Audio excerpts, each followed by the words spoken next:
I was never really a runner. The way I see running is a gift, especially when you have stage 4 cancer. I'm Anne. I'm running the Boston Marathon, presented by Bank of America. I run for Dana-Farber Cancer Institute to give people like me a chance to thrive in life, even with cancer. Join Bank of America in helping Anne's cause. Give if you can at BofA.com/supportAnne. What would you like the power to do? References to charitable organizations is not an endorsement by Bank of America Corporation. Copyright 2025. Does it ever feel like you're a marketing professional just speaking into the void? Well, with LinkedIn ads, you can know you're reaching the right decision makers. You can even target buyers by job title, industry, company, seniority, skills. Wait, did I say job title yet? Get started today and see how you can avoid the void and reach the right buyers with LinkedIn ads. We'll even give you a $100 credit on your next campaign. Get started at linkedin.com/results. Terms and conditions apply. Were there any problems with the car? No, there's no problems with the car. For $450. This is the first time I've had a $450 car sale that isn't about a problem with the car. That's amazing. This is the plaintiff, Michael. He says he bought a car from the defendant, who was a friend of his dad's, and as it turns out, they had no authority to sell the car to him in the first place. That's right, the title was in someone else's name. He was defrauded and lied to, and is seeking the return of his $450. So he's suing. This is the defendant, John. He says he told the plaintiff at the time of the sale there was a snag with the DMV and the title, but he could fix it. The plaintiff bought the car, drove off with his plates on it, and he went to work getting him a good title. The plaintiff, however, dropped the car off in his driveway in the middle of the night, blocking his cars in, and he had to get it towed because the plaintiff kept the keys. Bottom line, he got the good title from the DMV for the plaintiff and isn't returning his money because he did what he said he would do. He's accused of a premature car sale. All parties, please raise your right hand. What you are about to witness is real. The participants are not actors. They are actual litigants with a case pending in civil court. Both parties have agreed to drop their claims and have their cases settled here before Judge Marilyn Milian in our forum, the People's Court. You see it? Come to order, please. Litigants have been sworn, Your Honor. Thank you, Douglas. You're welcome, ma'am. Michael, you are suing John, your dad's friend, is that it? Correct. Because he won't return the money that you paid for a car that you bought from him. What is the car you bought from him? 98 Toyota Corolla. Okay. That car you bought for how much? $450. Were there any problems with the car? No, there's no problems with the car. For $450. This is the first time I've had a $450 car sale that isn't about a problem with the car. That's amazing. All right, but except one little thing, and that's called the title. Yeah, correct. Right. Now, when you bought the car, you knew that he didn't have the title on him and that he had to do something to try to get it, correct. Right? All right. So you were willing to wait, but then it became too much? Yeah, I waited about 4 or 5 months. 4 or 5 months? Correct. Wait, when was the sale of the car? In August of last year. When did you return the car? October and November. Is that accurate? Are those dates accurate? You sold it in August, and by October you still didn't have... You could stand up. If you're going to give him answers, stand up. She remembers the dates better than I do. Why does she know the case better than you do? She's lived with me. The car was in both of our names. If the car was in both of your names, why didn't you have a title?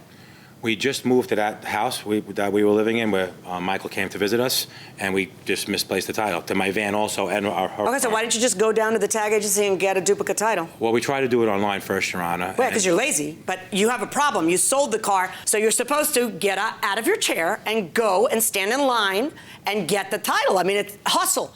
So you try to do it online, and how much time did that eat up? Because in the meantime, he can't register it in his name. And if the car's in your name and he has a car accident, you get sued. So you have an incentive too.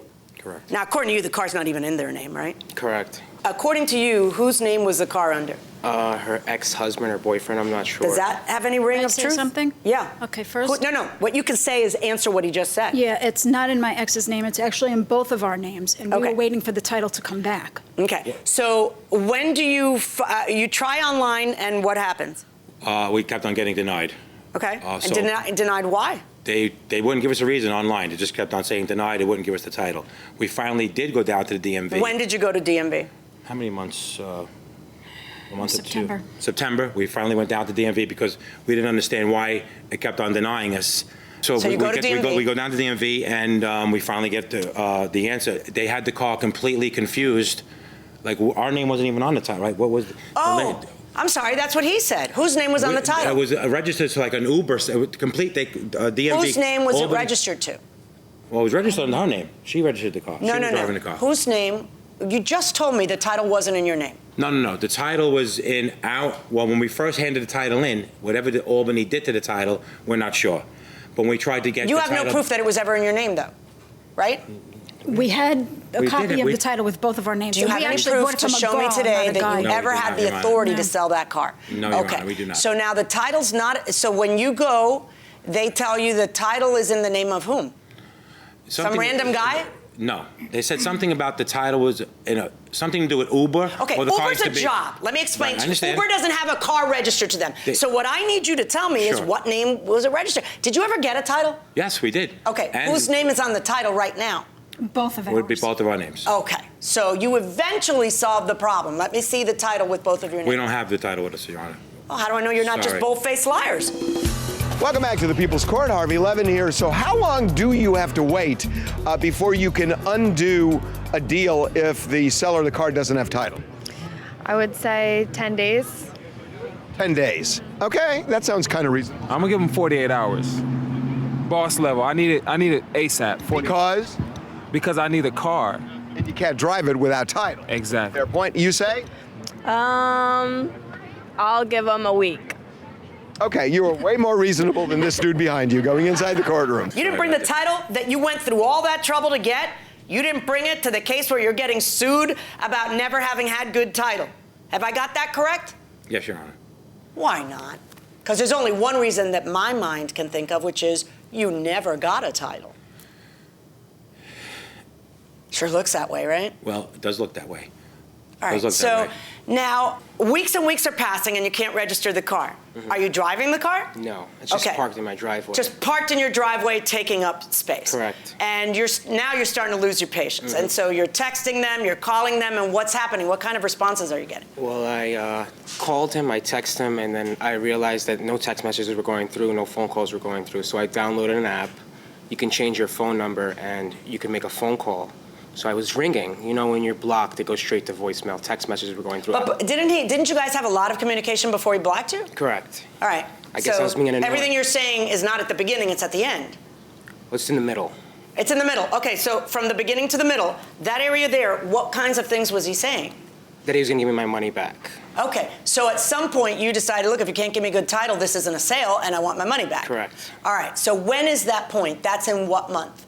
October. Okay, so in October you start asking for your money back, and I'm going to give it to you. Yeah, next And week. then it's a matter of, I'll get it for you Wednesday, then I'll get it for you next week. Sorry, times are tough, I'll get it for you the week after that. Yeah. So And the text started getting how long do you tell him, I'll have your money Wednesday. Did you have your money Wednesday? No. All right. Then you tell him, I'll have your money next week. Did you have his money next week? No. Then you tell him, I'll have your money, next Thursday. Did you have his money? No. You just kept stringing him along. How long did you string him along? Once he dropped off the car in the driveway. No. Sorry. We're going to talk about what he did in the driveway. Okay. Because that's one of the most, what's the right words? I want to find the right words. Karma.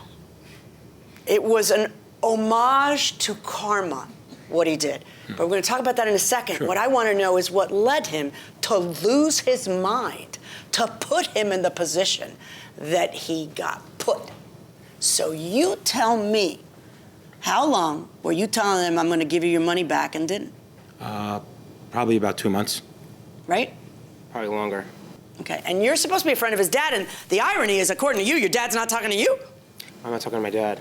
You're not talking to your dad. Yeah, because he told me that he was going to take care of it, but I'm over here. Is his dad talking to you? Yes. What's he saying to you? I just got a text from him yesterday, or a message from Messenger from yesterday. He was sending me some jokes or something.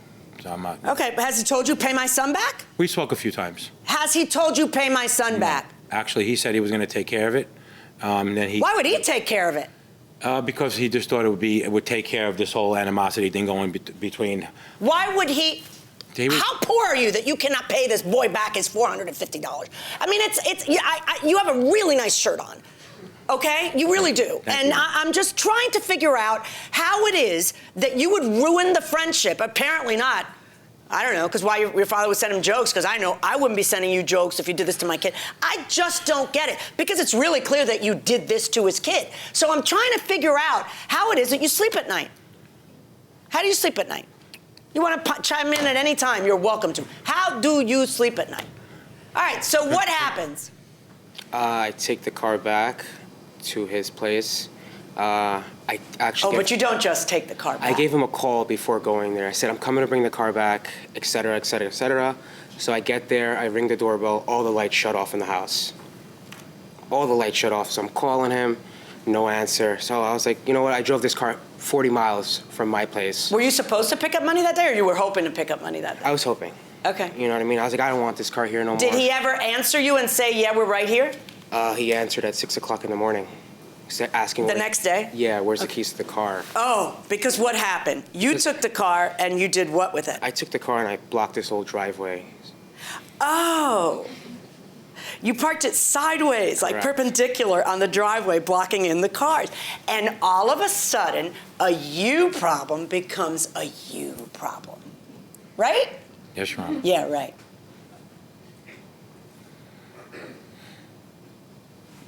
So that's what happened. Yeah, I kind of love it. I presume you didn't leave the keys in the car either. Well, I told him I left the keys in the glove box so I could But had you? No. So why'd you tell him that? So he can chase you for 2 months? Correct. Oh, I just feel a sense of equilibrium. Why don't you pay him why didn't you pay him? From the minute I sold him the car, I found out I had a heart condition, Your Honor. I had a heart condition. I have. Okay, but your heart condition doesn't mean you don't have $450. Well, so why didn't you pay him? Because between the new house and the rent. Oh, you have a new house that you own? You're homeowners? No, we rent the house. We rent the home. And between all my medical bills. You really did, and because even if you had paid him $100 and then paid him 100%, there would have been some good faith, and he would have seen it, and maybe. I agree. But not even that. You didn't pay him $1, did you? No. So what happened? So tell me about. So you wake up. Who wakes up first and has to go to work earliest? You do. Tell me about it. So you walk outside, and what happened? I woke up to bring my son to work, and the car was just. How old's your son? He's 17. Oh, okay. And the car was just parked horizontally. So we just had to break in and move the car. So you had to what? Break into the car and move the car. Well, you testified in your answer to the statement that you had to tow the car. We towed the car the same day. Yes, we did. Okay, where'd you tow it to? Junkyard around the corner from my house on Long Island Avenue. Okay. So you broke into the car and then were able to move the car to get it out of your way. We backed it out. Okay. Because I was thinking that I was going to deduct from your recovery the tow, because as much as I love what you did, it was worth it. I was going to deduct the tow, but there is no tow as a result of you. All there was, they just broke in and moved it. So there's no deduction to your money. So I find in your favor in the amount of the $450, but I'm going to do you one better. I also find in your favor, of course, on the court costs, because you shouldn't be out money to seek money. So they're also going to pay your court costs. That always happens. But I am also going to order them to pay you prejudgment statutory interest from the day they sold the car, okay? Because there was really never a sale of the car. Correct. All right? That's my judgment. Good luck. Thank you.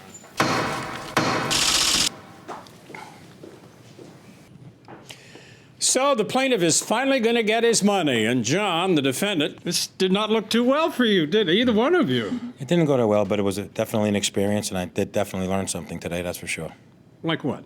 I learned that just do the right thing, and I wouldn't get this far. Well, you've learned a valuable lesson, I would say. Thank you. Thank you, I did. Okay, good luck to you. Thank you so very much. much. Have a great day. Okay. Michael? Sir. How you doing? Congratulations. Thank you. I appreciate it. Good for you.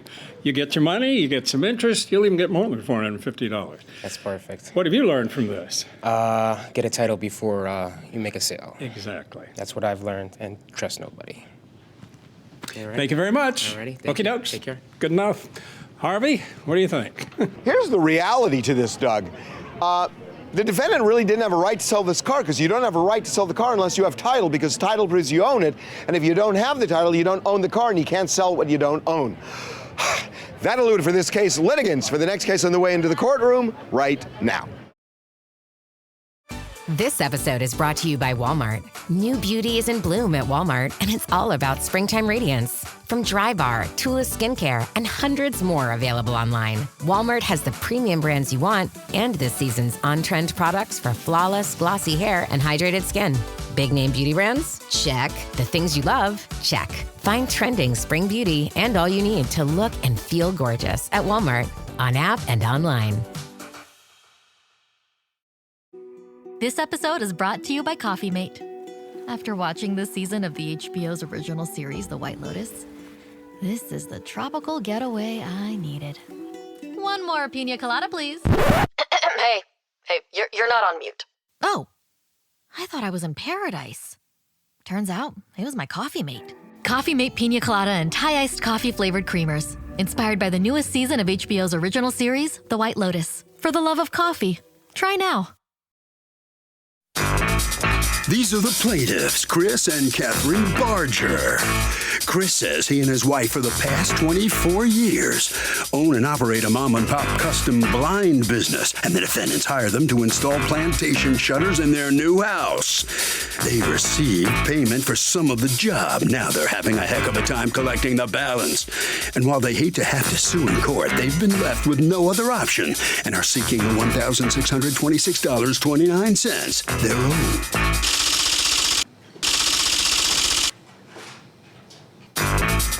These are the defendants, Jane and James Ricks.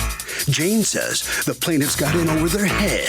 They ordered the wrong size shutters multiple times, and after 8 months, they still couldn't get their act together. On top of that, Chris used foul language in their house. He damaged their walls, and if anyone's owed money today, it certainly isn't the plaintiffs. They're accused of turning a blind eye.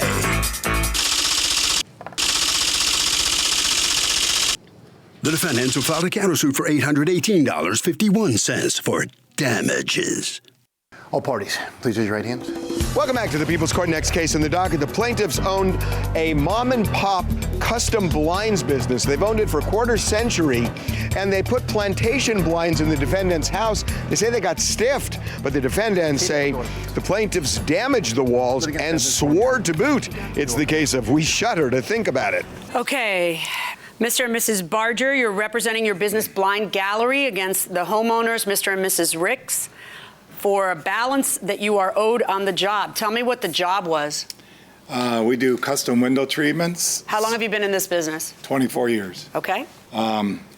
We did it. They had a brand new build house, and they called us up, and it's just me and my wife. We're just a mom and pop business. Okay. Do you have the contract that they entered into? I do. May I see it? Mm-hmm.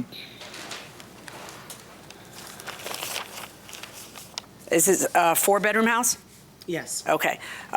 Living room, pool, bath, and a combination of the shutters and blinds, right? Mm-hmm. Okay. And the shutters were what kind of shutters? Plantation shutters. Plantation shutters. Yeah. That's the name. I have the same combination in my house, and I don't think the plantation shutters keep enough sun out, but they look so much better. Yeah. All right. So the entire job was going to be how much?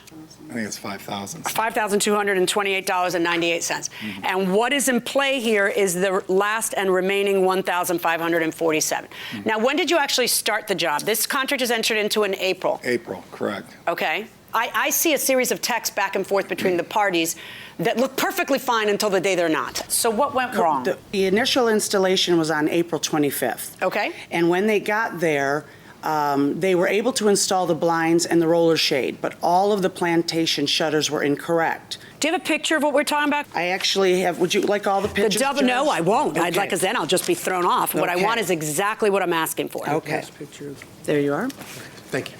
So on this side, if you look at those pictures, you'll see there's 2 clips, one on each side of the window. Those clips come in, and then the window. You see how the window is starting to come in, but it won't go the whole entire way because the shutters were not measured properly. Okay. So normally this whole window pane and its surrounding molding would come right out so that you can do whatever you want to do. Right. But it's hitting this molding that's there that they installed. That's correct. Okay. Now, you acknowledge that you mismeasured? Right. Right. Okay. All right. So now, so this had to be redone? Yes. And it was, right? Yes and no. So all the windows, there were 5 plantation shutter windows. 4 out of 5 they were able to install. So 4 out of 5 are no longer an issue, and? 1 is. So there's 1 in our kitchen that still is not correct. And that is the subject of this 1,500? Is there anything else that's the subject of the 1,500? No, that's it. And Is that right? Is that the last remaining job? The cornice is wrong in the living room. There are a series of texts that go back and forth between you guys, none of which mention displeasure with the work that is already done. However, you have a counterclaim again. They want the rest of their bill and they want to get in there and work. And according to you, they won't let you come in. Why? What did they say to you? she would not respond by, and you were handling that. Go ahead, you can tell me that. There was no response back. And I see some frustration level with that in October in text saying, can we please get in there? We want to close this out in October. Right. And some back and forth. And then I see a complaint by her about the tone of two messages. What was your complaint about her tone? When she called me on November 29th, and I do have this voice message, Your Honor, and she says, quote, "Hi, Jane, it's Catherine from Blind Gallery. We did get your product in for your kitchen window." And that was on November 29th. Okay. So what's the problem? Because they weren't responding to my issues regarding the cornice. They had not returned my call. Okay, show me in the text where you say anything about the cornice. It was a voice message. It wasn't a text. And show me the pictures of the cornice. That I do want to see. You bet. And let's listen to your voice message. Are these all pictures of the same thing? Same window? Same window, yeah. Yeah, that's what I want. Sides. All right, so she's got some complaints about this. I don't know how major they are. There does not appear to have been finished correctly on the top with a bead of caulking or something so that it looks smooth. She doesn't like the color. The color appears to match the wall, but she doesn't like that the shade is. Who picked out the color of that cornice, didn't you? Yes, it's supposed to be white, Your Honor. So white like the shades or white like your walls? Because there's 500 shades of white in the world. The walls are gray. The cornice is a creamy ivory yellow. And what color did you want it? White like the shades? White. So you don't mind that there be a difference between the wall and the... No, because the wall is gray and all of our other things, you know, in the See, home in are this white. light, it looks pretty darn white. Yeah, but it's not. It's well, very, you know, you say it's not, but it looks beige here, it looks white here. Looks kind of beigey here, but that's an easy resolution. And then there's some black clips instead of clear. There's a couple of complaints she has. I'm gonna hand you these, and you can look at it while I'm asking her what I'm asking her. Go ahead. Want me to play this for you? Oh, yeah. Okay. You need to quit avoiding my phone calls. I'm giving you a notice today. We will be putting a lien on your home. You have all of our products in your home except for one that you have not paid us for. So please do that. I'd really appreciate being able to talk to someone. Okay, that's obviously after an incredible frustration that you're ignoring her. How is that nasty? That's the next step when you ignore somebody you owe money to. That's not nasty, okay? See, I thought that was going to show me why you got so mad. But if you'd known beforehand, we were having a relationship. Like, we were going to go out to mean? dinner with them. Oh. We were making friends, Yeah. you know what I mean? We were in a new home, a new city. And right. But then why'd you ignore her? Because that's why she's angry. Because I didn't want to say or do anything that I would regret later and jeopardize But what are you the talking relationship. about? Ignoring her is, see, you think that's doing nothing. Ignoring someone's doing something very hostile. So it is doing something. You did pick something. You picked ignoring somebody who you still had a balance and you owed them money. And they have a product sitting on their laps. Okay, so that comes into my math. If you think it doesn't, you're wrong. Now, you have a counterclaim against them. That's right. For $818. Tell me about that. Chris Barger came into the home and he started to put the first shutter, plantation shutter, into bedroom number 1. I went in there, as I indicated, to ask him to show me because I was excited to see how the windows would open. When I went in there, he swore, using the F word, and realized at that moment, kind of so did I, that the windows weren't going to open on all 5 of the plantation shutters. So what he did is he got some sort of a saw. I don't know if it was a Sawzall or whatever, but he started to actually, in my home, saw the side of the window frame off. You mean the light stop, I guess is what they call it. I didn't know at the time what it was called. The little thing that juts forward that was blocking the window from opening, they tried to saw it off. Go ahead. Right, so he starts sawing it off. Well, then I immediately, I hear the saw, I go in there to see what's happening, and I say, whoa, this isn't what we paid for. Right. So so that's the first thing is that I have on there. And so what happened? Did he stop? When he did stop, but it was already too late for that room because there was already damage to the wall. Okay, we're going to talk about that in 1 second. So that's when you decide to reorder all the presentation shutters? Okay, so now you talk about damage to the wall. Let me see the damage to the wall that you're talking about. What is this a picture of? That's a picture of the saw damage that was caused by him. Which window is this a picture of? Bedroom number 1. That's the wall between the shutter and the window. There's a wall, wall space. So this is the equivalent of what? How many inches? Probably about 4 inches there. But when you open it up, it has to match the inside of the room. How do you come up with 2,400 though?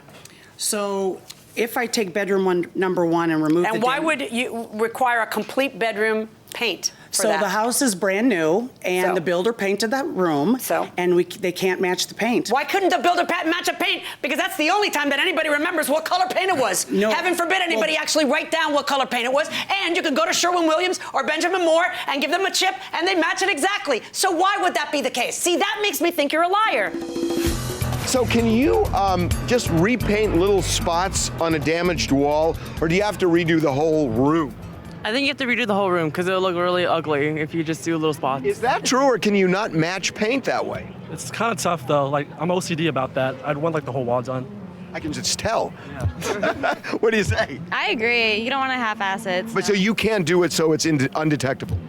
If you can. Can you? I don't think so. I think you can always tell. Okay, going inside the courtroom. All right, folks.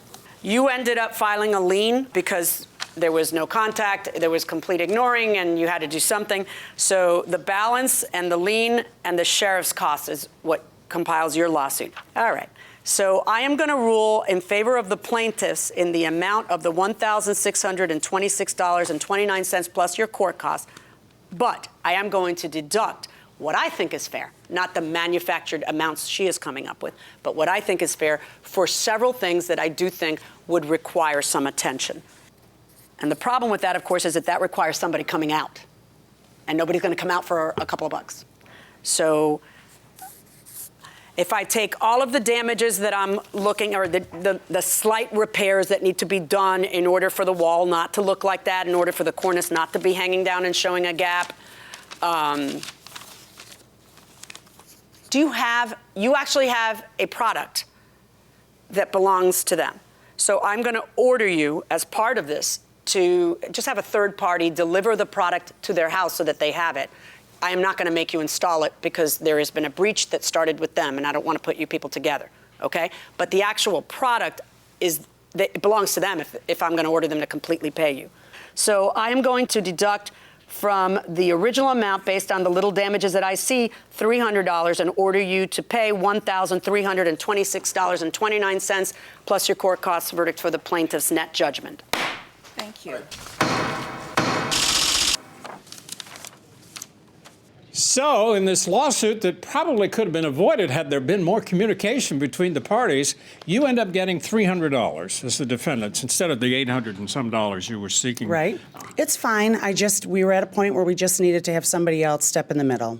And so I'm fine with this. It's been going on for 6 months over and no 7. communication. Yes, yeah. That's right. So it's been a long time getting these shutters. The judge really kind of said it's your fault because you didn't communicate. Do you agree? I agree, only in that I was trying not to cause any hard feelings or hardships. And so I was trying not to communicate so I wouldn't say anything that, wouldn't be kind. Kind of didn't work. I see, yeah. Okay, all right. Thank you very much. Thank you. Okay, good enough. All right, Mr. and Ms. Barger, if you'll step out here. This has been going on for a long time. Way too long. Way too long, yeah. You tried. Yes, we did. So you're going to get what you sought, except for the $300 she's keeping you. You okay with this now? You know what? It is. At least it's finished. It is what it we're is. done, and we can move on. And We can close the book on it and settled. It's settled. Because you know what? Yeah, It's not nice to do people that way. And it hurts us. We don't ever want a bad customer, a bad referrals, worse than No, it's 100 good ones, you know. We try to make everybody happy, and I'm sorry we didn't get the opportunity to make them happy. Yeah, Have you because had we many would've tried. situations like this? Never. This is the One first. in 24 years, and that would be Really? them. That's pretty good. We are awesome. I mean, we stand behind what we do. Good for we you. just All didn't right. get a choice. a Congratulations. Okay. Thank you you. very much. Hope this doesn't have to do you again. All righty. Thank you, ma'am. Okay, Harvey, what do you think? Okay, Doug, you know, if somebody is doing work in your house and they're screwing up, document it on the spot. Don't wait. The longer you wait, the more of a problem you're going to have down the line. And that is going to do it for this case. Litigants for the next case on the way into the courtroom right now. I can say to my new Samsung Galaxy S25 Ultra, hey, find a keto-friendly restaurant nearby and text it to Beth and Steve. And it does, without me lifting a finger. So I can get in more squats anywhere I can. 1, 2, 3. Will that be cash or credit? Credit. 4. Galaxy S25 Ultra, the AI companion that does the heavy lifting so you can do you. Get yours at Samsung.com. Compatible with select apps. Requires Google Gemini account. Results may vary based on input. Check responses for accuracy. This is the plaintiff, Hugo Delgado. He says he was a great tenant of the defendants. He really took care of the house he rented from them. Now that he's moved out, they're being unfair because they're greedy. That's right, they withheld the majority of his security deposit on trumped-up damages. He's here to fight for what's right and is suing them in his court for the $2,010 he's still owed.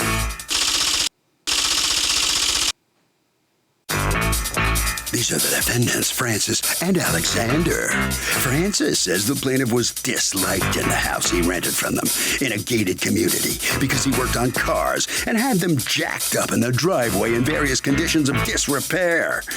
He also made excessive noise, and the cops were dispatched numerous times, so they didn't renew his lease. Bottom line, he left grease stains in the garage and driveway, holes in the walls, and a few other repairs they deducted from his security deposit, which they had every right to do. They're accused of taking too much money.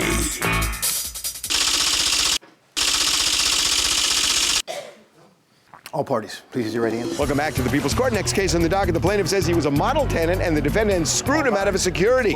The defendant says that he had jacked up cars in the driveway and there was grease in the driveway and the cops had to come because of noise. It's the case of grease is the word. Thank you, Douglas. You're welcome, ma'am. All right, Mr. Delgado, how long were you living in the defendant's, it's a home, right?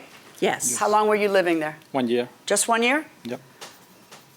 Okay, and how big was your security deposit? $2,400.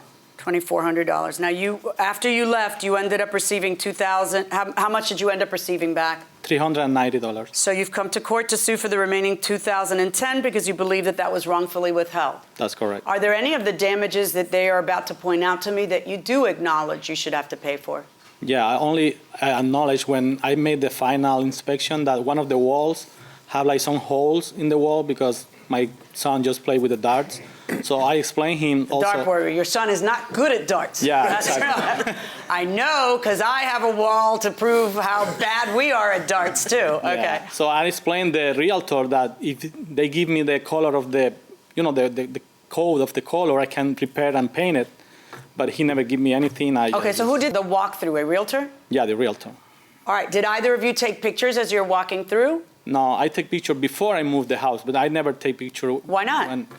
I don't know. I was just trying to move, and I know, but you should, right? Because you got a telephone, and your telephone takes pictures, exactly, and yeah. You actually had the presence of mind to take pictures before. Yeah, because the house have another damage, so I was just want to, Okay. Do you have the pictures that you took before? Yeah. How do you have them? Like, do you have them printed out, or do you have them in your phone? Both, printed out and in the phone. Can you find the pictures that you took back in 2017 before you moved in your phone? Yeah, sure. While you're doing that, I would like to talk to you folks. All right, so you guys kept 2010, which is kind of a nice hefty sum of his security deposit. Yes. Okay, because according to you, the place had numerous damages. Let's go over what the damages were. Go ahead. Okay. There was a satellite dish that was installed on the house where we did not want it to be. We didn't want anything installed on the house structure. So did you take down the satellite dish? Yes. There was damage. How much did you pay for that?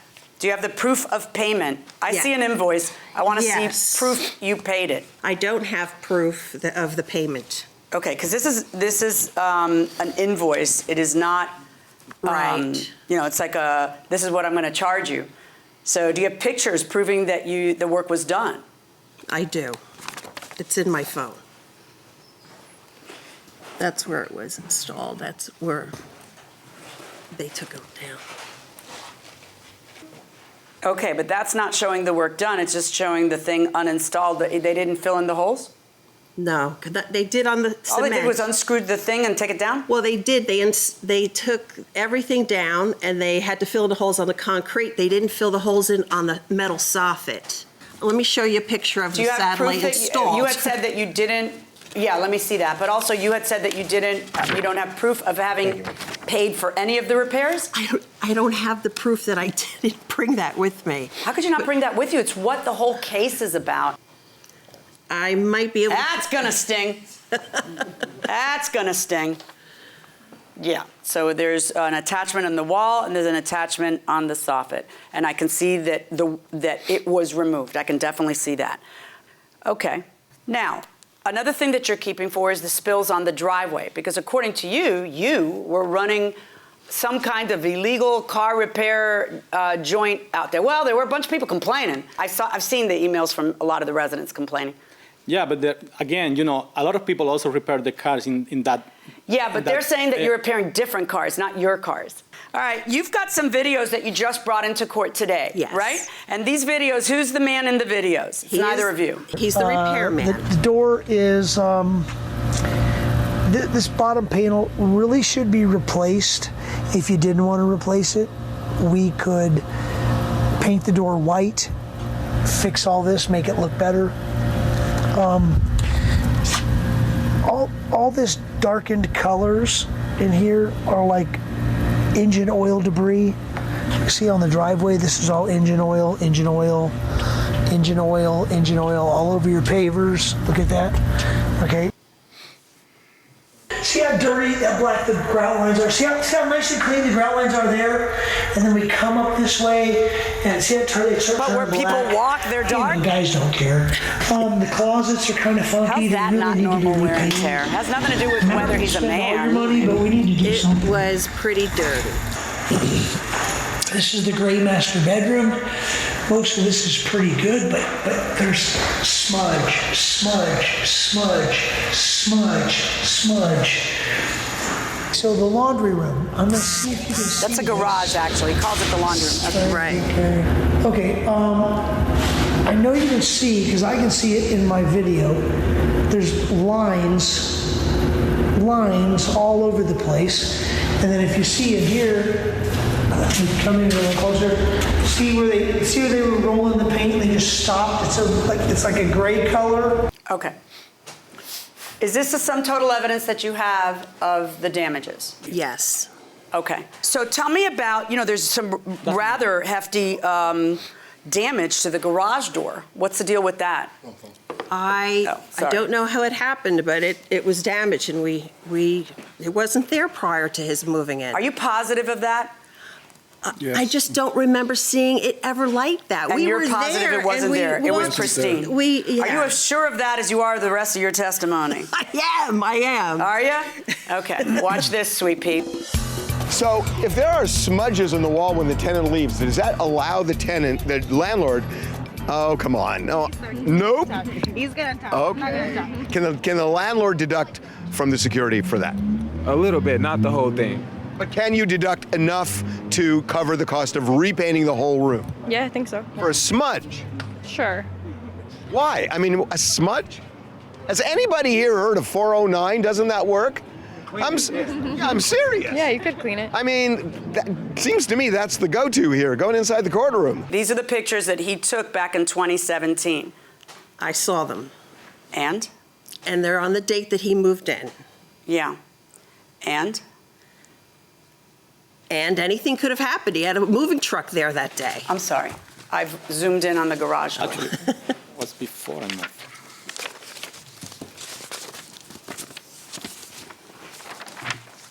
See the damage to the door already? Yep. Yeah.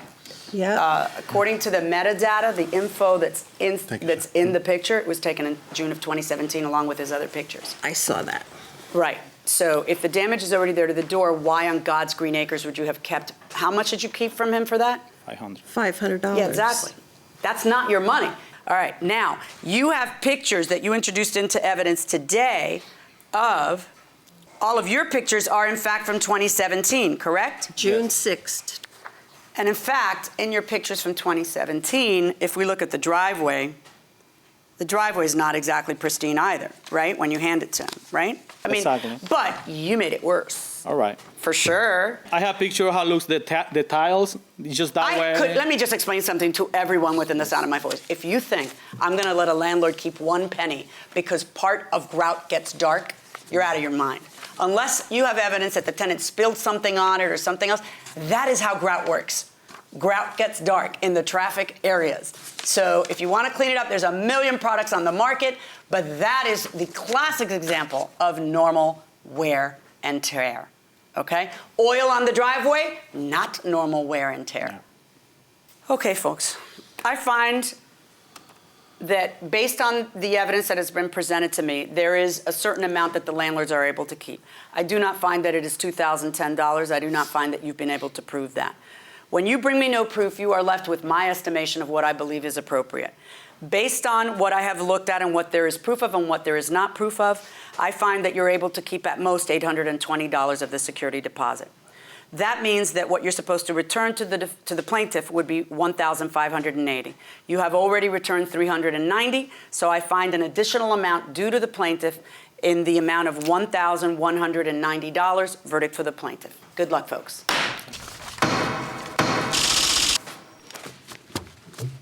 Well, the plaintiff is going to get back just about $1,200. Francis and Alexander, the defendants, are on their way out of the courtroom. How do you feel? I know you're kicking yourself for not having evidence that you paid. I am, because I actually had a copy of that invoice that I left at home. But it's okay. We're just happy it's over and settled. Evidence. Bring your evidence next time, okay? You're right. You're right. Good for Lesson you. learned. Thank you very much. Yeah, there won't be a next time. Okay. Mr. Delgado, $1,190 you're going to get back. Was it worth coming to court? Yeah, I think so. It's better than nothing, so I think that it's fine. I'm just happy that it's all finished. So. And you learned a lesson. Mm-hmm. You took pictures when you moved in. Should have taken them when you moved out as well. That's right. It would have helped your case, Yep, maybe. But you did pretty good, okay? Thanks. Congratulations. All right, thank you very much. Harvey, some good lessons here. What you think? So, Doug, tenants don't have to pay for normal wear and tear. So this grout getting dark, the fact is the longer the tenant's there, the more that just looks like simple wear and tear. That happens to apartments, walls yellow, grout gets dark, and if the tenant's been there long enough, they don't have to pay.